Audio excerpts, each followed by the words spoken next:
આ આખી કમનસીબ ઘટના એ પત્રમાંથી પીડા પેદા થઈ હતી અને એ પત્ર એ અમરેલી જિલ્લા ભાજપની આંતરિક ગેંગ વોર નું કેન્દ્ર બિંદુ બન્યું.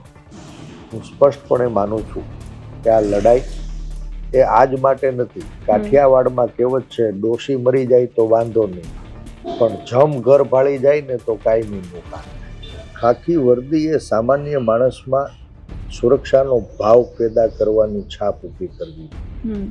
કમનસીબે વીતેલા વર્ષોમાં અમુક નેતાઓની આંગળીએ નાચતા રક્ષકો જ ખુદ ભક્ષક બન્યા છે, બુટલેગરને બોસ માનવા માંડ્યા છે અને બિચારી પ્રજાને દંડા મારવા માંડ્યા છે.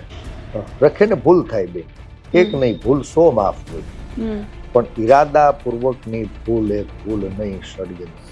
તમારી પાસે કોઈ આ પત્ર લખાયો છે, કોણ છે ઈ? શું એ દિલીપ સંઘાણી છે? શું એ પરસોત્તમ રૂપાલા છે? શું એ નાયણ કાછડિયા છે? શું એ ભરત કાનાબાર છે? શું એ અશ્વિન સાવલિયા છે? શું એ મુકેશ સંઘાણી છે? કોના કોના નામ ખોલાવવા માંગતા? લોકોએ ખૂબ પ્રેમ આપ્યો છે. લોકોની સમસ્યામાં ભાગીદાર થવું એ જનપ્રતિનિધિઓની જવાબદારી છે. હારી ગયા છે, મરી નથી ગયા. છેલ્લા 2 વર્ષમાં એક પણ વખત મેં પત્રકાર પરિષદ કરી નથી, સવાલો પૂછ્યા નતા, એને કામ કરવા માટે મોકળું મેદાન આપ્યું. પણ 2 વર્ષ પછી મેં કૌશિકભાઈને જાહેર મંચ ઉપર નહોતું કાઢ્યું. ભારતીય જનતા પાર્ટીના એવા લોકો હતા કે જે રાજ્ય સરકારની ફજેતી કરવા માટે ઉત્સાહિત હતા, જાણતા હોવા છતાં નિર્દોષ દીકરીને પીડા આપી ગયા. કરો ને ભાઈ, ટીકા ટોળી બુટલેગરોની કરો, લુખાઓની કરો, ગુંડાઓની કરો. કોઈ પીડિત દીકરીનો ન્યાય માંગનારાને તમે ટીંગા ટોળી કરીને લઈ જઈ શું સંદેશો ગુજરાતને આપવામાં? દુઃખ સાથે કહેવું પડે કે ચર્ચાના ચોરે રાજ્યભરના મીડિયાની હાજરી હતી.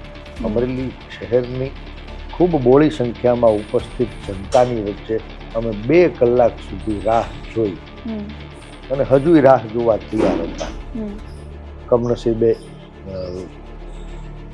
જેને ગુનાહિત મૌન આજ પર્યંત ધારણ કર્યું છે એવા ચૂંટાયેલા નેતા કે આરોપોનું ખંડન કરવા, સત્ય ઉપર પ્રકાશ પાડવા ન આવ્યા. ત્યારે પણ કીધું હતું, આજે પણ કહું છું અને ભવિષ્યમાં પણ મારી વાત સ્પષ્ટ છે કે આ લડાઈ એ રાજકીય લડાઈ નથી. વ્યવસ્થા સુધારવા માટેની લડાઈ છે, આદર્શ વ્યવસ્થાને પુનઃ સ્થાપિત કરવા માટેની લડાઈ છે અને આ લડાઈને બુલંદ બનાવવાની જવાબદારી ગુજરાતના જન છે. નમસ્કાર, આપની સાથે હું છું સેજલ. અમરેલીની અંદર તમે એક ચહેરાને જોયો હશે ઘણી વખત હિંચકે ઝૂલતા, એ ચહેરો આજે મારી સાથે છે. મારી ફ્રેમમાં તમે જોઈ રહ્યા છો પરેશભાઈને. બહુ જાજો પરિચય એમનો આપવાની જરૂર નથી, પણ પરેશભાઈ અમરેલીનું કવરેજ અમે કરી રહ્યા હતા અને પરેશભાઈની સાથે મુલાકાત કરવી બહુ જરૂરી હતી, કેમ કે અમરેલીની અંદર જે લેટરકાંડની ઘટના બની અને ત્યાર પછી જે આખો મુદ્દો ચર્ચાયો, દીકરી સાથે જે થયું એ ખોટું થયું, અને ત્યાર પછી બીજા જે લોકોને આરોપીઓ તરીકે પકડવામાં આવ્યા હતા યાર, એ લોકો પણ બહાર આવી ગયા અને બહાર આવીને પણ એમણે મોટા ખુલાસાઓ કર્યા. આ બધા જ વિષયો પર પરેશભાઈ સાથે વાત કરવી છે. હવે પરેશભાઈ શું માની રહ્યા છે આ ઘટના પર એ જાણવું છે એમની પાસેથી. પરેશભાઈ, જમાવટમાં સ્વાગત છે. સૌથી પહેલો સવાલ એ કે લગભગ અમરેલીમાં આખા વિસ્તારની અંદર જનપ્રતિનિધિ તરીકે ભારતીય જનતા પાર્ટીના નેતાઓ છે. કૌશિકભાઈ દેખાતા નથી હજુ પણ અમરેલીની અંદર. બીજા જે આરોપીઓ હતા એ પણ બહાર આવી ગયા અને એમનું પણ એવું કહેવું છે કે આ લેટર છે જેના કારણે આખી આ ઘટના શરૂ થઈ હતી એ લેટર અસલી છે, તો એની તો તપાસ જ કરવામાં નથી આવી. અને શરૂઆતથી દીકરી સાથે ખોટું થયું. એક પરેશભાઈ જે ગામડે રહેતા હતા, ખેતીમાં એમનો સમય વિતાવતા હતા, દીકરી સાથે ખોટું થયું, 12 વાગે ધરપકડ થઈ, પછી તમે પાછા અહીંયા અમરેલી આવ્યા અને પછી આખું જે કોંગ્રેસે આંદોલન ચલાવ્યું અને આટલો સમય થયો. આ બધી ઘટનાઓ પછી એક વળાંકો લેતી ગઈ. હવે તમે શું વિચારી રહ્યા છો આ ઘટના પર? સૌપ્રથમ તો સેજલબેન, આપનું અને જમાવટનું અમરેલીના આંગણે હૃદયથી સ્વાગત છે. અભિનંદન આપું છું જમાવટ ન્યૂઝ અને ગુજરાતના તમામ મીડિયાના મિત્રોને કે જેણે એક પીડિત દીકરીની વેદનાને વાચા આપી, વહેલી તકે જેલમાંથી મુક્ત કરાવી. આ આખી કમનસીબ ઘટના એ પત્રમાંથી પીડા પેદા થઈ હતી અને એ પત્ર એ અમરેલી જિલ્લા ભાજપની આંતરિક ગેંગ વોર નું કેન્દ્ર બિંદુ બન્યું. હું સ્પષ્ટપણે માનું છું કે આ ભાજપની ગેંગ વોરે એક અસલી પત્રના મુદ્દાઓને ક્યાંય ઢાક પીછોડો કરવા માટે થઈને નકલી ફરિયાદના સ્વરૂપમાં પરિવર્તિત કરવાનો પ્રયાસ થયો અને એનો ભોગ ગામડાની એક ગરીબ પરિવારની જીવન જીવવા માટે નજીવીય પગારે નોકરી કરતી સંઘર્ષ કરતી દીકરીને ભોગ બનાવી. આજ ઘટનાને 1 મહિના કરતા વધુ સમય વીતી ગયો છે. મેં ત્યારે પણ અમારા જે સોર્સ છે બધા સાથે ચર્ચા કરી અને ટ્વીટ કર્યું હતું કે અસલી પત્રની નકલી ફરિયાદ હતી છે. મને લાગે છે કે અમને મળેલી માહિતી હતી એ સાચી હતી અને એ જ વાત જ્યારે એ પીડિત દીકરી 7 દિવસ યાતનાઓ વેઠીને બહાર આવી અને એના મુખે એ દર્દભરી કહાની સાંભળી ત્યારે પણ ફલિત થઈ હતી કે પત્ર સાચો છે, પત્રની સહી સાચી છે. એના અન્ય આરોપીઓ પણ હમણાં નામદાર હાઈકોર્ટ દ્વારા જામીન મુક્ત કરવામાં આવ્યા અને ગઈકાલે એમણે પ્રેસ કોન્ફરન્સ કરી તો એમણે પણ એ જ વાત દોહરાવી છે કે આ પત્ર એ કેસના ફરિયાદી અમરેલી તાલુકા પંચાયતના પ્રમુખ અને વિઠ્ઠલપુર સેવા સહકારી મંડળીના છેલ્લા 12 વર્ષથી પ્રમુખ તરીકે જવાબદારી નિભાવતા એક પીઠ મઠારેલા આગેવાન ભારતીય જનતા પાર્ટીના કાર્યકર્તા કિશોરભાઈનું પત્ર છે. પત્રનું લેટર પેડ પણ સાચું છે, સહી પણ સાચી છે, સિક્કા પણ સાચા છે, એની અંદર લખેલા મુદ્દાઓ પણ સાચા છે. મને એમ લાગે છે કે સત્તામાં બેઠેલા અહંકારી લોકોએ એની આબરૂ બચાવવા માટે એક નિર્દોષ દીકરીની આબરૂ દાવ ઉપર મૂકી એક કુંવારી કન્યાનો જાહેરમાં વરઘોડો કઢાવ્યો, એને અડધી રાત્રે ઘરેથી ઉઠાવીને 17 કલાક બિનઅધિકૃત ગોંધી રાખવામાં આવી, એને પોલીસ સ્ટેશનમાં પાટે હુવડાવીને પટ્ટે મારવામાં પણ, એ સિવાયના અન્ય આરોપીઓને પણ ઢોરમાર માર્યો હોવાની વાત ખુલીને બહાર આવી. જાહેર જીવનમાં રહેતી કોઈ પણ વ્યક્તિ જ્યારે સામાજિક મુદ્દાઓ ઉઠે તો જવાબ આપવા બંધાયેલ. આ અસલી પત્રને નકલી સાબિત કરવા માટે રેતી ચોરી હોય, ખનન માફિયા હોય, દારૂની હાટડીઓ હોય કે પોલીસ પાસેથી 40 લાખના હપ્તા, આ સત્યને છુપાવવા માટે થઈને તમે સત્તાના જોરે એક અસલી પત્રને નકલી સાબિત કરવાનો પ્રયાસ કર્યો. આ મીડિયાના મિત્રોએ, ગુજરાતના ઘણા બધા રાજકીય સામાજિક આગેવાનોએ અવાજ ઉઠાવ્યો. જનતાની અદાલતમાં કેસ ચાલ્યો. હું માનું છું કે હવે ગુજરાતનો જન આ ભારતીય જનતા પાર્ટીની આંતરિક ગેંગ વોરથી ઊભી થયેલી પીડાનો પત્ર એ અસલી છે કે નકલી એ જાણી ગયા છે. એ પત્રની અંદર જે મુદ્દાઓ લખાયેલા હતા, જે આરોપો લગાડેલા હતા, એ આરોપોનું ખંડન જેની સામે લાગ્યા એને કરવું જોઈતું હતું. આજ 1 મહિના કરતા વધુનો સમય વીતો, હજી અમરેલીના ચૂંટાયેલા પ્રતિનિધિ, રાજ્યના નાયબ મુખ્ય દંડક માનની કૌશિકભાઈ મગનું નામ મરી પાડતા નથી. ત્યારે સ્વાભાવિક ગુજરાતની જનતાને સવાલ થાય કે ક્યાંય આ ગુનાહિત મૌન તો નથી ને? આ ગુનાહિત મૌનને તોડાવવામાં આપ મીડિયાના મિત્રો અને ગુજરાતની જનતા સફળ થાય એવી અપેક્ષા રાખું. પરેશભાઈ, તમે કહી રહ્યા છો કે ગુનાહિત મૌન છે, સવાલ એ પૂછવો છે કે તમે જ્યારે અહીંયા ધર્મજીવન કોલેજનો કાર્યક્રમ હતો ત્યારે તમે ને વીરજીભાઈ ભારતીય જનતા પાર્ટીના નેતાઓ સાથે એક સ્ટેજ પર જોવા મળ્યા હતા. ત્યારે કૌશિકભાઈ પણ ત્યાં હતા. બાકી બધા કાર્યક્રમોની અંદર કૌશિકભાઈ દેખાઈ રહ્યા છે. તમારી સાથે જ્યારે કાર્યક્રમમાં હતા ત્યારે આ મુદ્દા પર કોઈ વાતચીત તમારે એમની સાથે થઈ? પ્રયાસ કર્યો તમે એમની સાથે વાત કરવાનો?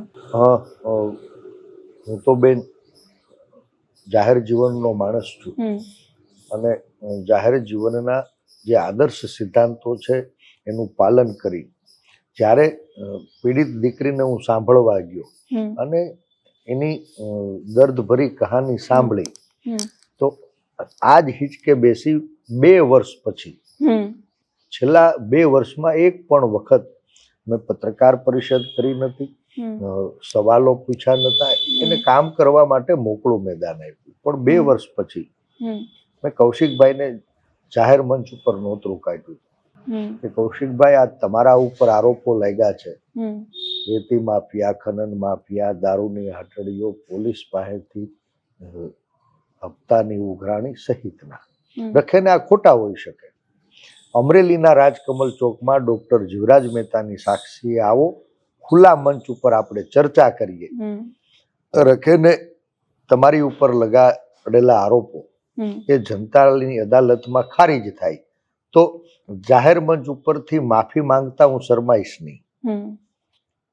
દુઃખ સાથે કહેવું પડે કે ચર્ચાના ચોરે રાજ્યભરના મીડિયાની હાજરી હતી. અમરેલી શહેરની ખૂબ બોળી સંખ્યામાં ઉપસ્થિત જનતાની વચ્ચે અમે 2 કલાક સુધી રાહ જોઈ અને હજુય રાહ જોવા તૈયાર હતા. કમનસીબે જેને ગુનાહિત મૌન આજ પર્યંત ધારણ કર્યું છે એવા ચૂંટાયેલા નેતા એ આરોપોનું ખંડન કરવા, સત્ય ઉપર પ્રકાશ પાડવા ન આવ્યા અને માટે માનવાને કારણ થાય છે કે એ પત્ર તો સાચો હતો જ, એના સહી સિક્કા પણ સાચા હતા, પત્રની અંદર લગાડેલા આરોપો પણ સાચા છે અને એ આરોપોનો જવાબ નહીં આપી શકનારા નેતાઓએ ક્યાંય સત્તાનો દુરુપયોગ કરી અસલી પત્રને વિરુદ્ધમાં નકલી ફરિયાદ દાખલ કરાવી.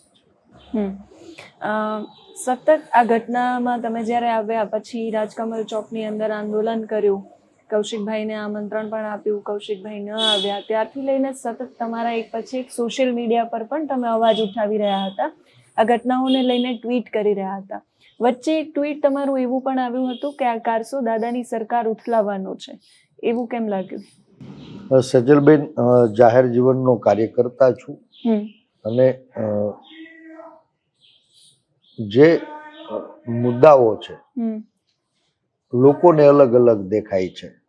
એ તૂટેલા તાણાવાળાને જ્યારે મેં રાજકીય રીતે જોડવાનો પ્રયાસ કર્યો તો મને એમાં ષડયંત્રનો આભાસ થયો, માનવાને કારણ છે. આ પત્રકાંડ શું કામે થયો એની ગઈકાલને પણ યાદ કરવી પડશે, ત્યારે આજના તારને જોડી શકાય.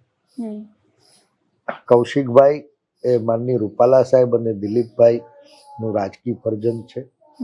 કૌશિકભાઈના ફાધર એ દિલીપભાઈ અને રૂપાલા સાહેબના કાર્યકર્તા હતા. કૌશિકભાઈ ભણી ગણીને પાપા પગલી કરતા થયા તો આજ મનીષ વઘાસિયા સાથે ગ્રામ પંચાયતના લેબર કોન્ટ્રાક્ટર તરીકે નાના મોટા કામ પણ ભૂતકાળમાં કર્યા હશે એનું જનતા સાક્ષી છે. દિલીપભાઈ સંઘાણીએ અમરેલી મધ્ય સહકારી બેંકમાં એને નોકરી પણ આપી હતી. તાલુકા ભાજપના પ્રમુખ પણ આ જ લોકોના આશીર્વાદથી બન્યા હશે એવું મારું માનવું છે. જિલ્લા ભાજપના પ્રમુખ તરીકે પણ આ જ સ્થાનિક નેતાઓના આશીર્વાદથી કામગીરી અને જવાબદારી સોંપવામાં આવી છે. સવાલ અહીંયાથી શરૂ થયો છે. જિલ્લા ભાજપના પ્રમુખ તરીકે જવાબદારી મળ્યા પછી ભારતીય જનતા પાર્ટીના પ્રદેશ પ્રમુખનું પાકીટ ઉઠાવીને આજુબાજુ ફરવાની આદતે ક્યાંય ખાઈ પેદા થઈ. અમરેલીના પાકટ નેતાઓ, પરિપક્વ નેતાઓ, પીઢ નેતાઓ ને વધેરવા માટે થઈને પ્રદેશ કક્ષાએથી કોઈ ષડયંત્ર રચાણું હોય અને હથિયાર તરીકે અમરેલી જિલ્લા ભાજપના પ્રમુખનો ક્યાંય ઉપયોગ થયો હોય એવું અમરેલીના લોકોને લાગે. ઘણા બધા કારણો છે, સમયની મર્યાદા છે. હું માનું છું કે કૌશિકભાઈ એ માનની પાટીલ સાહેબના શિષ્ય છે અને ગુજરાત પણ આ જાણે છે. હવે કૌશિકભાઈ આજે નાયબ મુખ્ય દંડક છે, એના રાજકીય ગુરુ, પ્રદેશના પ્રમુખ છે. એના પોલીસપણાથી આખા ગુજરાત ભાજપના તમામ નેતાઓ, કાર્યકર્તાઓ ફફડે છે, એની હાક વાગે છે. અને આવી પોલીસપણાની હાક વચ્ચે એમના કાર્યકાળમાં સહકારી મેન્ડેટનો પહેલી વાર ઉલાળ્યો અમરેલીના નેતાઓએ કર્યો. શ્રી પાટીલ સાહેબનું જાહેરમાં નાક કાપી બળવાખોર ઉમેદવારને જીતાડવાનું કામ એ અમરેલીના નેતાઓના ઈશારે થયું, એનું ગુજરાત સાક્ષી છે.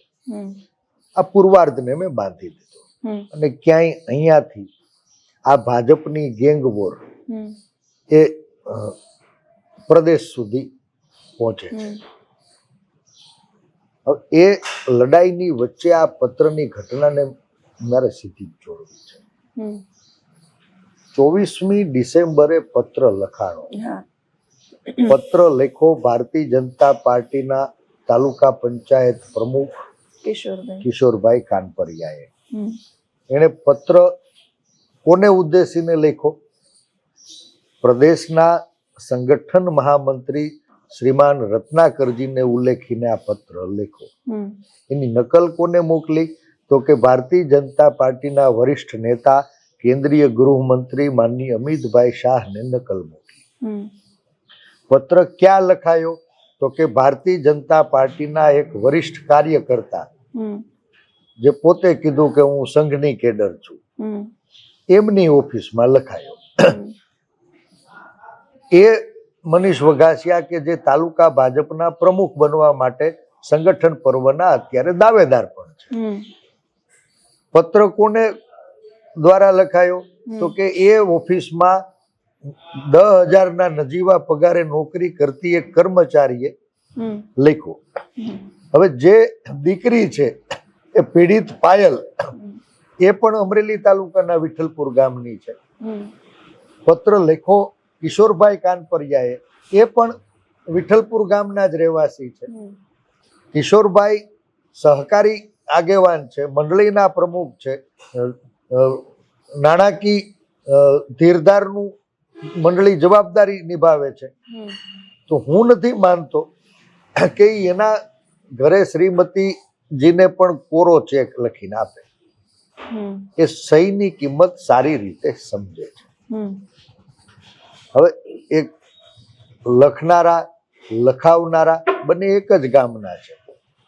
કાલે મનીષભાઈએ મીડિયા સમક્ષ કીધું કે આ પહેલો પત્ર નથી. કિશોરભાઈ વારંવાર મારી ઓફિસે આવતા હતા, મારા સીસીટીવી કબજે કરીને સત્યનો પ્રકાશ પાડો. ભૂતકાળમાં કિશોરભાઈએ એના વહીવટી કામો, પત્ર ટાઈપ કરાવવા માટે પણ આ દીકરીની જ મદદ લીધી છે. જે વાત સામે આવી, પત્ર લખનારા, લખાવનારા, પત્ર, એની સહી, એનો સિક્કો બધું જ સાચું છે. તો આ જ વસ્તુ જ્યારે 24 તારીખે પત્ર લખાયો, 25-26માં ભૂલથી અથવા તો એ પૈકીના કોઈ એકે ઈરાદાપૂર્વક વાયરલ કર્યું.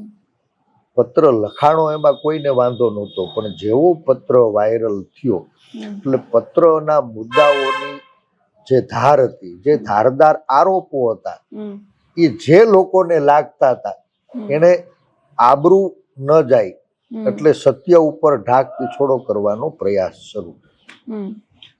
પોલીસ વાળા, તપાસનીશ અધિકારીઓ, લખનારા, લખાવનારા, એને નકલી સાબિત કરનારા બધાને ખબર હતી કે આ ક્યાં ને કોણે શું કર્યું છે.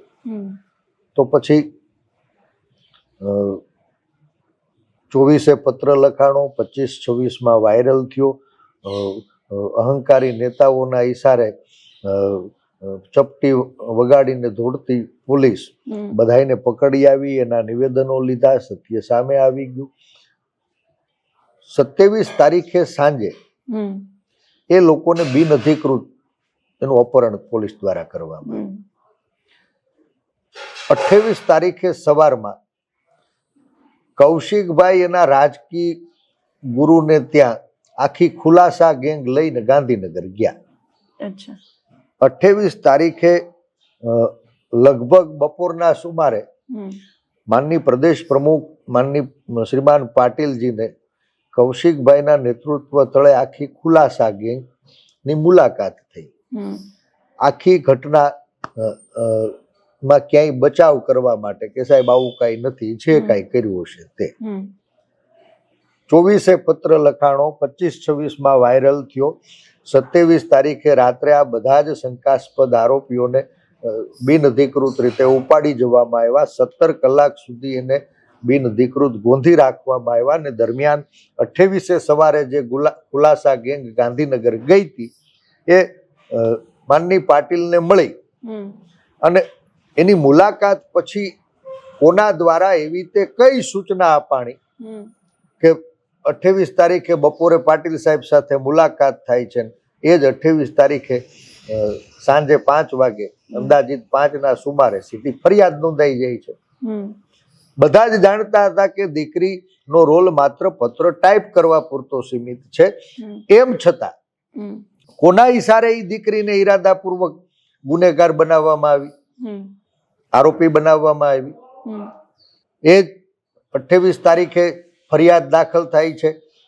ઇન્વેસ્ટિગેશનના નામે એનું ટોર્ચર શરૂ થાય છે. બધા જ જાણતા હતા. એને સ્વીકારી લીધું હતું કે હા મેં પત્ર લખ્યો છે, મારી ફરજ હતી, મેં પોસ્ટ કર્યો છે, હું કાયમી કરતી આવી છું. આ દાદા એને હા મેં બેહાડીને કીધું હતું કે આ દાદાએ પત્ર લખાયો. તો સવાલ જે ટોર્ચર થયું એ કોના ઈશારે, શું કામે અને કોના નામ ખોલાવાતું એ ગુજરાતના લોકો જાણવા માંગે. જેવી 28 તારીખે ફરિયાદ દાખલ થઈ, વેરી નેક્સ્ટ ડે 29 તારીખે સવારમાં માનની કૌશિકભાઈના ગુરુબંધુ રાજ્યના ગૃહમંત્રી ચાર્ટર્ડ ફ્લાઇટ લઈને અમરેલી આવી જાય છે. કોણે એવી કઈ સૂચના આપી કે રાજ્યના ગૃહમંત્રીએ પોતાના ગુરુભાઈને બચાવવા માટે ચાર્ટર્ડ ફ્લાઇટ લઈને અમરેલી આવવું પડ્યું? સવારમાં આવે છે, અમરેલીના એસપીને સાથે લઈ અને સલડી મુકામે મહારાજ મુનિ સાહેબના દર્શન કરવાના બહાને જાય છે. અને એવી રીતે કઈ ઉપરના નેતાઓની સૂચના એ એસપી ને સંદેશો પહોંચાડીને ગયા કે એ જ 28 તારીખે રવિવાર, 29 તારીખે રવિવાર હતો. એ સવારમાં ચાર્ટર્ડ ફ્લાઇટ લઈને આવ્યા, એસપી ને સૂચના આપીને ગયા. આ આરોપીઓને અંદાજિત 5ના સુમારે જજ સાહેબના બંગલે રજૂ કરવામાં આવ્યા અને 10 દિવસની રિમાન્ડ માંગવામાં આવી. નામદાર કોર્ટે 1 દિવસની રિમાન્ડ મંજૂર કરી અને એ જ 29 તારીખે સાંજે દીકરી પાયલ સહિત આરોપીઓને ઢોર માર મારવાની શરૂઆત. બધી વસ્તુ હવે તો મીડિયા સમક્ષ છે. અને અમે શંકા વ્યક્ત કરી રહ્યા હતા. એ લોકોએ તો આવીને કીધું કે અમે બધું આ વસ્તુ સ્વીકારી હતી કે આ ભાઈએ કર્યું છે, અહીંયા કર્યું છે, આમ કર્યું છે. પણ અહંકારી નેતાઓ ક્યાંય પોતાના ગુરુનું નાક કાપનારા નેતાઓને ફિટ કરી દેવા માટે આ નકલી ફરિયાદનો હથિયાર તરીકે ઉપયોગ કરવા માંગતા હતા કે આ તમારું ગજું નથી, તમારી પાસે કોઈ આ પત્ર લખાયો છે, કોણ છે ઈ? શું એ દિલીપ સંઘાણી છે? શું એ પરસોત્તમ રૂપાલા છે? શું એ નારાયણ કાછડિયા છે? શું એ ભરત કાનાબાર છે? શું એ અશ્વિન સાવલિયા છે? શું એ મુકેશ સંઘાણી છે? કોના કોના નામ ખોલાવવા માંગતા હતા? એ તો જેને ચપટી વગાડીને નિર્દોષ લોકોને મારવાનો ઓર્ડર આપ્યો હોય એને ખબર હોય. જો ગુનાહિત મૌન તૂટશે તો જરૂર આજ નહીં તો કાલ સત્ય બહાર આવશે. મને સ્પષ્ટ લાગી રહ્યું છે કે આ દીકરી નિર્દોષ હોવા છતાં એનું ઈરાદાપૂર્વક ગુનેગાર તરીકે, આરોપી તરીકે રાજકીય ઇશારે એનું નામ ઉમેરવામાં આવ્યું છે. સારી રીતે સમજતા હોવા છતાં, કાયદાનું ભાન હોવા છતાં એ દીકરીને 12 વાગે ઉઠાડીને 17 કલાક ગોંધી રાખવામાં આવી છે. એક કુંવારી દીકરીનો ઈરાદાપૂર્વક જાહેરમાં વરઘોડો કાઢી પોલીસ સ્ટેશનમાં પટ્ટા મારી અને ક્યાંય રાજ્ય સરકારની ફજેતી થાય એવો પ્રયાસ કરવામાં આવ્યો છે. કોણ ભારતીય જનતા પાર્ટીના એવા લોકો હતા કે જે રાજ્ય સરકારની ફજેતી કરવા માટે ઉત્સાહિત હતા? જાણતા હોવા છતાં નિર્દોષ દીકરીને પીડા આપી જતા. રખે ને ભૂલ થાય બેન, એક નહીં ભૂલ 100 માફ હોય, પણ ઈરાદાપૂર્વકની ભૂલ એ ભૂલ નહીં, ષડયંત્ર કહેવાય. હું તો બીજી તારીખે મેં પેલું ટ્વીટ કર્યું. હું સુરત જઈ રહ્યો હતો, ખૂબ બધા લોકોના ફોન આવ્યા. આપ મીડિયાના મિત્રો એ દીકરીની વેદનાને વાચા આપી અને ગુજરાતનો જન અવાજ ઉઠાવવા માંડ્યો. ત્યારે મજબૂરીવશ સરકારે ક્યાંય પીછેહટ કરવા મજબૂર થયું. હવે જે પોલીસે આરોપી બનાવી, જેણે રિમાન્ડ લીધા, જેણે મારી, જેણે વરઘોડો કાઢ્યો, એ જ ઇન્વેસ્ટિગેશન ઓફિસર અને પોલીસ નામદાર કોર્ટ સમક્ષ કહે છે કે એમની પાસેથી કોઈ પુરાવાઓ મળ્યા નથી, એ નિર્દોષ છે. તો એ નામદાર કોર્ટ સમક્ષ એને એફિડેવિટમાં એનું નિર્દોષનામું કરાવ્યું. આ મૂળ ઘટના 24 તારીખથી 30 તારીખની વચ્ચે રાજકીય ઇશારે જે નિર્દોષ લોકોને પીટાવવામાં આવ્યા, ફિટ કરવામાં આવ્યા, તો આમાં બધા જ તારને જોડીએ તો મને એવું લાગે છે કે આ ભારતીય જનતા પાર્ટીની ગેંગ વોર ના પરિણામે એક નિર્દોષ દીકરીને પીડા કરવાની આવી. આખી જે ઘટના તમે કહી એમાં પોલીસની કામગીરી પર સતત સવાલો ઉઠ્યા. અમરેલીમાંથી જ હમણાં એક કિસ્સો સામે આવ્યો કે પ્રિયાબેન નામના એક મહિલા, અને એમને ફોન કર્યો, તમને પણ ફોન કર્યો, તમને પણ મળવા આવ્યા હતા, અને આમ આદમી પાર્ટીના ગોપાલભાઈને પણ એમણે ફોન કર્યો હતો, એમને પણ મળ્યા હતા. પોલીસને એમણે ફરિયાદ કરી કે દારૂનું આવી રીતે અહીંયાથી દારૂની બાતમી આપી. પોલીસે એમનું નામ ગુપ્ત રાખવાની બદલે જાહેર કરી દીધું. આવા એક નહીં અઢળક કિસ્સાઓ ગુજરાતમાંથી સામે આવે છે. અહીંયા પણ અમરેલીમાં પણ જે ઘટના બની એમાં પોલીસની કામગીરી સામે સતત સવાલો ઉઠ્યા, અને જે માહિતી સામે આવી એ પ્રમાણે કે પોલીસ પાસે લેટર જ નહોતો જેના આધારે આખી ફરિયાદ નોંધવામાં આવી હતી. સોશિયલ મીડિયાના આધારે કાર્યવાહી કરવામાં આવી. માહિતી એ પણ સામે આવી કે જે આરોપીઓ પકડાયા એમાંથી અમુકના તો એમણે નિવેદન પણ નથી લીધા. એટલે પોલીસની કામગીરી પર સતત સવાલો ઉઠી રહ્યા છે. એ મુદ્દા પર તમે શું માનો છો? બેન, હું સ્પષ્ટપણે માનું છું કે ખાખી વર્દી એ દેશનો રક્ષક છે. ખાખી વર્દી એ સામાન્ય માણસમાં સુરક્ષાનો ભાવ પેદા કરવાની છાપ ઊભી કરવી જોઈએ. કમનસીબે વીતેલા વર્ષોમાં અમુક નેતાઓની આંગળીએ નાચતા રક્ષકો જ ખુદ ભક્ષક બન્યા છે, બુટલેગરને બોસ માનવા માંડ્યા છે, અને બિચારી પ્રજાને દંડા મારવા માંડ્યા છે. અને આ જ વ્યવસ્થાનો ભોગ અમરેલીની એ નિર્દોષ દીકરી બેન પાયલ બની. આવી જ ઘટનાનો ભોગ એવી એક નિર્દોષ દીકરી બેન પ્રિયા માધવાણી બન્યા.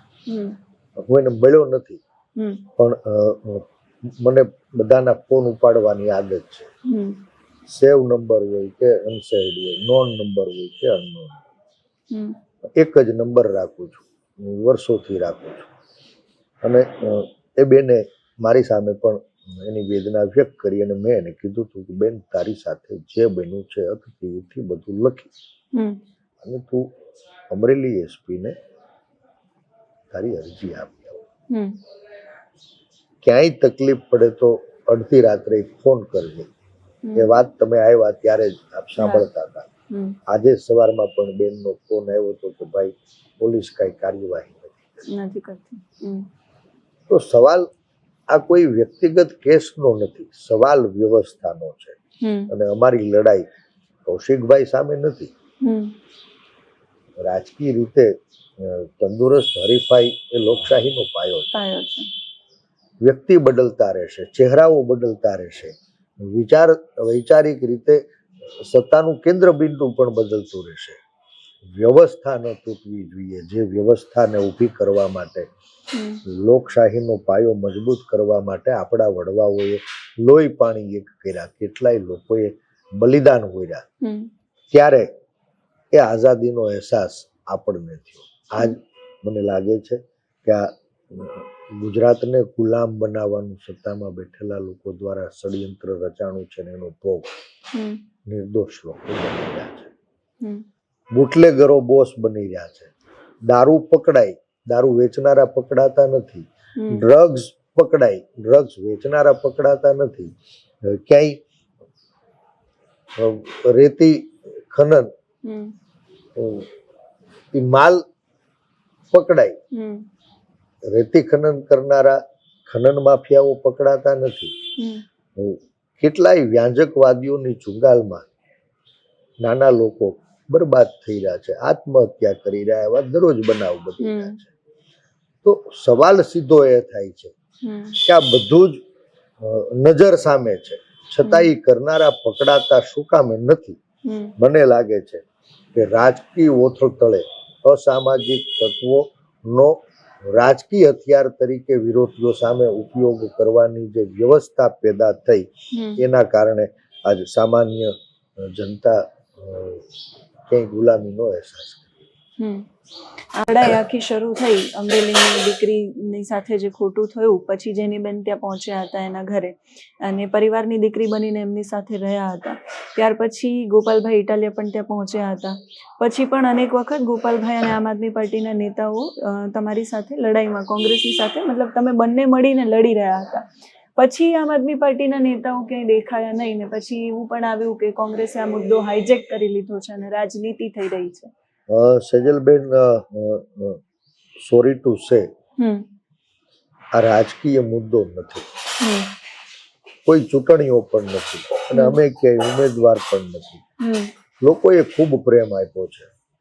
લોકોની સમસ્યામાં ભાગીદાર થવું એ જનપ્રતિનિધિઓની જવાબદારી છે. હારી ગયા છીએ, મરી નથી ગયા. અમે એક સામાજિક કાર્યકર્તા તરીકે, જાહેર જીવનના આગેવાન તરીકે આત્મા ન ડંખે, એટલે એક દીકરી જેનો જાહેરમાં વરઘોડો કાઢ્યો તો ભવિષ્યમાં ગુજરાતની કોઈ દીકરીની આવી આબરૂ ન લૂંટાય એની ચિંતા થઈ.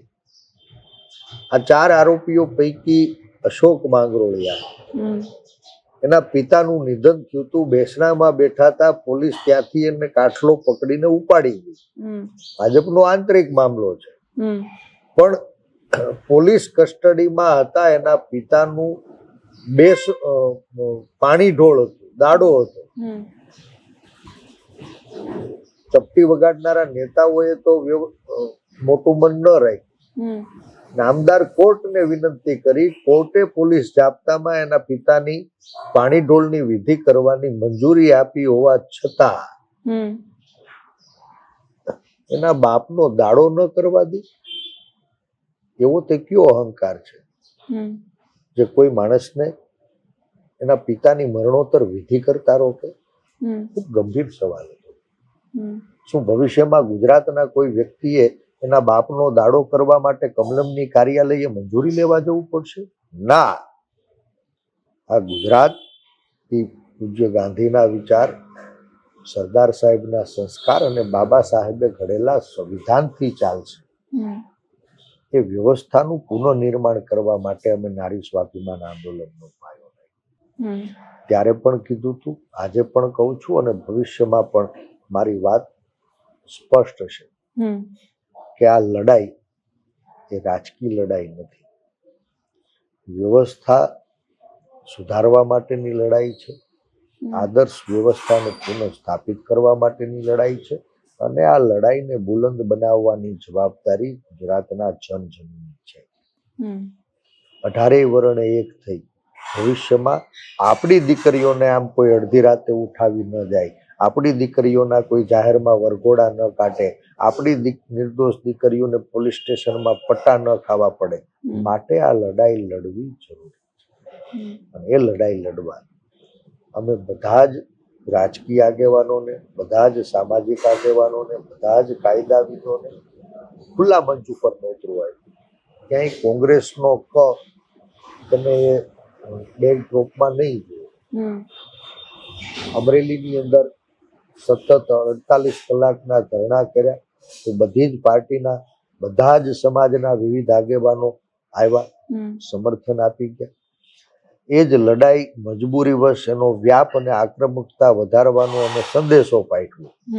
અને હું તથા માનની વીરજી ઠુમર રેલગાડીમાં બેસીને સુરત જવા નીકળ્યા તો ત્યાં સુરત કોના ઈશારે મંજૂરી ન આપવામાં આવી? સુરતનો એ માનગઢ ચોક સરદાર સાહેબની સાક્ષીએ ભૂતકાળમાં કેટલાય રાજકીય તાઇફાઓ ત્યાં થયા છે, સામાજિક પ્રસંગો થયા છે, ધાર્મિક ઉત્સવો થયા છે. તો શું એ સરદાર સાહેબની સાક્ષીએ ગુજરાતની એક દીકરી માટે ન્યાય ન માંગી શકાય? ના, સત્તામાં બેઠેલા લોકો ઈચ્છતા હતા કે આ મુદ્દો એ વધુ ગરમાય, સરકાર ઉપર દબાણ આવે, સત્તામાં બેઠેલા મોટા માથાઓની આબરૂ ખરડાય. અને એટલા જ માટે જેવા અમે માનગઢ ચોકમાં ઉતર્યા, પોલીસ દ્વારા ટીંગાટોળી કરીને અમારી ધરપકડ કરવામાં આવી. કરો ને ભાઈ, ટીંગાટોળી બુટલેગરોની કરો, લુખાઓની કરો, ગુંડાઓની કરો. કોઈ પીડિત દીકરીનો ન્યાય માંગનારાને તમે ટીંગાટોળી કરીને લઈ જઈ શું સંદેશો ગુજરાતને આપવા માંગો?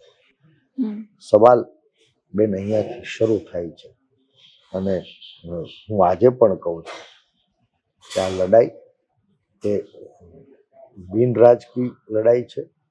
નારી સ્વાભિમાન આંદોલનના કોઈ વ્યક્તિગત ચહેરા નથી, કોઈ વ્યક્તિગત નેતા નથી. એ નારી સ્વાભિમાન આંદોલનના વિચારને સમર્થન કરનારો દરેક વ્યક્તિ એનો પ્રમુખ છે. ઘટનાઓ બદલાતી રહેશે પણ આંદોલન એ અવિરત આગળ ચાલે. એ રાજકીય મોરચે, એ સામાજિક મોરચે, એ કાયદાકીય મોરચે પરિણામ સુધી લડાઈને આગળ ધપાવવાનો અમે નિષ્ઠાપૂર્વક પ્રયાસ કરવાના છીએ. અને એમાં જે મિત્રો સહયોગ આપવા માંગે બધાને સાથે લઈને આપે છે. અંતિમ સવાલ પરેશભાઈ, આખી ઘટનાથી લઈને જે રીતે તમે કહ્યું, શરૂઆતથી તમે આ ઘટનામાં છો, ખેતરે હતા અને ત્યાંથી પછી રાજકમલ ચોક અને સુરતના માનગઢની મોકાણ માટે તમે પહોંચ્યા. આગળની રણનીતિ શું રહેશે હવે? ગઈકાલ એ આજ છે અને એ જ આવતીકાલ છે. હું સ્પષ્ટપણે માનું છું કે આ લડાઈ એ આજ માટે નથી. કાઠિયાવાડમાં કહેવત છે, ડોશી મરી જાય તો વાંધો નહીં, પણ જમ ઘર ભાળી જાય ને તો કાયમી મોકાણ થાય. આ દીકરીએ 7 દિવસ, નિર્દોષ દીકરીએ 7 દિવસ ક્યાંય પોલીસનો અત્યાચાર સહન કર્યો, જેલના સળિયા ગીણા. એમાં હું, તમે કે ગુજરાતનો કોઈ વ્યક્તિ એના દુઃખનો ભાગીદાર થઈ શકે એમ નથી. પણ એ દીકરીનો દ્રઢ સંકલ્પ છે કે ભવિષ્યમાં મારી જેવી ગુજરાતની કોઈ પણ દીકરી એની ઉપર આવી ઘટનાઓનું પુનરાવર્તન ન થાય માટે ન્યાય. અપેક્ષા રાખું કે જે કોઈ જવાબદાર પદાધિકારીઓ હોય, અધિકારીઓ હોય કે કર્મચારીઓ, સરકાર સત્વરે એના ઉપર કાયદાથી નિયત કરેલી કડકમાં કડક કાર્યવાહી કરે. રખે ને સરકાર ચૂકી તો અમે નારી સ્વાભિમાન આંદોલનને ગુજરાતના જન સુધી લઈ જવાના છીએ. બધા જ સામાજિક આગેવાનો, બધા જ ચૂંટાયેલા પ્રતિનિધિઓ, બધી જ સામાજિક સંસ્થાઓ, બધા જ પરમ પૂજ્ય ધર્મ ધુરંધર સંતો અને મહંતો જે ધર્મની રક્ષા કરી રહ્યા છે, આ બધા જ લોકોને મળવાના છીએ. જિલ્લે જિલ્લે, તાલુકે તાલુકે આ ઝુંબેશ ઉપાડવાના છીએ. અને આ બધા જ જવાબદાર લોકો આ ઘટના વિશે એનો અભિપ્રાય શું છે એ જનતાની વચ્ચે લઈ જવાના છે, એનું સમર્થન માંગવાના છે. મને વિશ્વાસ છે કે એ બધા જ જવાબદાર લોકો, જવાબદાર સામાજિક સંસ્થાઓ, જવાબદાર રાજકીય આગેવાનો ખુલીને બહાર આવશે, દીકરીને ન્યાય અપાવશે અને રખેને કોઈએ ચૂક કરી તો જનતાની અદાલતમાં ખુલ્લા પડી. આભાર પરેશભાઈ જમાવટ સાથે જોડાવા માટે. અપેક્ષા એ રહેવાની છે કે રાજ્યની અંદર જે પણ ઘટનાઓ બની રહી છે એ ઘટનાઓની અંદર જે પણ જવાબદાર છે, ખાસ કરીને અમરેલીની અંદર જે થયું અને જે દીકરી સાથે ખોટું થયું, પછી આરોપીઓ કાલે પણ બહાર આવીને એવું કહી રહ્યા છે કે જે લેટર લખવામાં આવ્યો હતો એ સાચો હતો, એના અંદર લખેલા આરોપો પણ સાચા હતા, FSLનો રિપોર્ટ પણ આવી ગયો છે અને એમાં પણ એવું કહેવાય રહ્યું છે કે નકલી લેટર છે એ અસલી છે. એટલે જેટલા પણ દાવાઓ કરવામાં આવી રહ્યા છે એ દાવાઓની તપાસ થાય અને સત્ય સુધી પહોંચવામાં આવે એવી અપેક્ષા રહેવાની છે. તમે શું માનો છો એ કમેન્ટ કરીને કહેજો. અત્યારે આ વિડીયોમાં બસ આટલું જ. નમસ્કાર.